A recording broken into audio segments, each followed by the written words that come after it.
Alright, we've got ourselves a fine chapter here today. Some cool moments for sure, but things aren't necessarily looking good for Endeavor. Or are they? I don't know, but we'll find out. So in the previous chapter, we saw All For One fire off one of his air cannon things, and it took off one of Jiro's ears. But eventually she responded with her special attack, Heartbeat Surround Legato. And apparently that was enough to cause the vestiges of the quirks that All For One had obtained to rebel against him. And that's actually going to be addressed in the spoilers as well. And then at the end of the chapter, we saw Hawks landing an attack on All For One, which wound up breaking off a portion of his mask. And that brings us to the beginning of this chapter. That begins with Jiro saying that now is the perfect time for Tokoyami to attack. He jumps up and wraps his cloak around his arm, increasing the darkness in that part and attacking with Black Ankh Ragnarok fleeting. So this is awesome. Tokoyami is essentially doing his version of Luffy's Gear 3 punch, or like an Izuku smash or something. He's turning Dark Shadow into a giant fist and hitting All For One with it. This looks great, and I'm loving this application of his ability. It's just like I've been saying in these videos as of late, it's just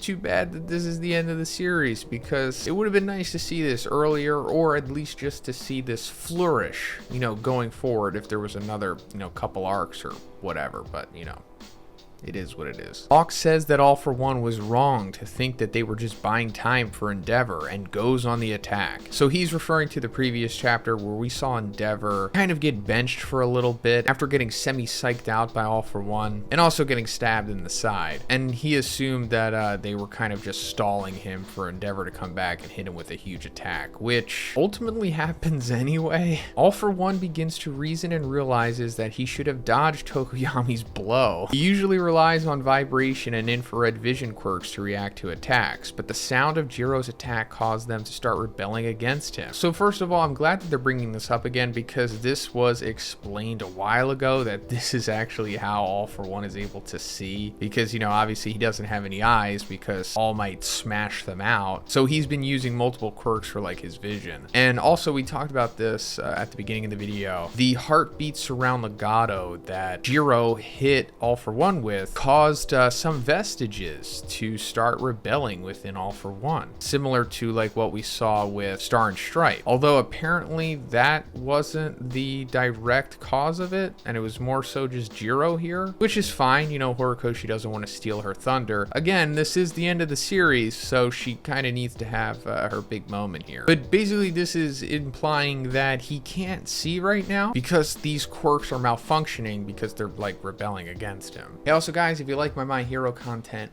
please subscribe. It's fine if you don't want to, but if you needed a reminder, here you go. Thanks. Hawks is about to strike a blow to All For One once and for all, but we see that he has devoured the quirk's consciousness in the vestige world, and so he's able to move again in the real world, creating dozens of riveting stabs. So yeah, I like this panel too. We see All For One literally eating the vestige that was rebelling against him in the previous chapter, and this is the one that we were talking about possibly being related to Eri. To be honest, I guess it was just a coincidence, and that's not really going anywhere, because in this chapter I don't even think this character has the horn anymore, and considering that nothing is even remotely being said about her, I guess it was just a nice little coincidence. And to be honest, it's fine. If it was Eri's mom or an ancestor or whatever, then like I said before, it would have just been a way for All For One to be tied to Eri, outside of him just being tied to Overhaul, because it's heavily implied that Overhaul was in the same hatred orphanage as Dabi, and who knows if that's ever going to be explored. Hawks throws himself to protect Tokoyami, and we see that the stabs have gathered the pieces of the broken mass and put them back together again. That's when Endeavor comes back to the fight, punching the stabs as one of them rips off his right arm. So yeah, Endeavor is straight up losing his right arm here, and considering that he was also stabbed in his side earlier, things are not looking good for Endeavor here. That's one of the death flags of a character, or at least a character in the position of Endeavor or what he represents in this series. And there's even going to be more death flags going forward into these spoilers. All For One says that his stubbornness is what ruined his life, and a sort of flashback begins. We see a young Endeavor in his UA uniform, questioning the hero Endeavor fallen on the ground. He says that all his attempts to redeem himself, to pay for his mistakes and take responsibility, have only exposed his weakness to the world and pulled him down. Enji Todoroki can never become a superhuman. He just has to remember his origin.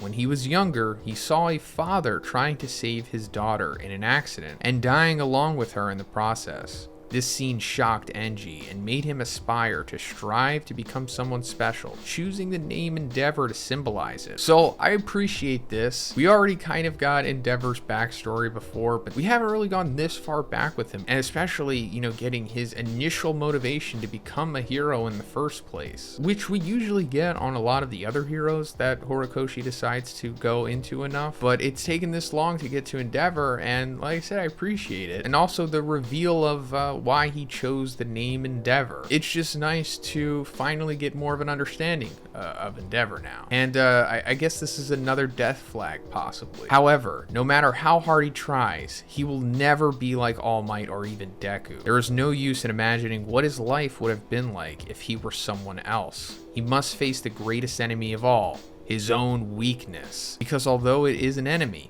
it is what made Endeavor stay alive until today. So yeah, this is some profound stuff. And I wonder if this is Horikoshi maybe getting a little meta with himself. I'm sure a lot of us can relate to this passage here. But I also like that Endeavor is finally coming full circle here with kind of like having his come to Vegeta moment where, he's accepting that he will never be like All Might or even Deku, which is like the big crux of his existence up until this point. And I'll say that it's been implied for a while now with Endeavor that he's kind of accepted that, but it was never really fully outright said on the page like this before. At this moment, he burns out his own young vision and creates an arm of fire in place of the one that had been cut off. He then punches All for One and breaks his mask again and says that even if no one congratulates him, ending this fight is his life mission. End of chapter. So yeah, this is a pretty cool ending sequence. Endeavor launching his arm of fire at All for One, breaking the mask once again. And the final panel of this chapter is like Endeavor delivering this dialogue, but it looks great. It might be one of Horikoshi's best panels. It actually looks like something that Boichi would have drawn. And also, this could be another death flag. Endeavor might sacrifice himself to fully take down All for One. And I guess that would be substantial enough for a sacrifice. And it would also be a way for him to kind of surpass All Might in a way, which goes back to,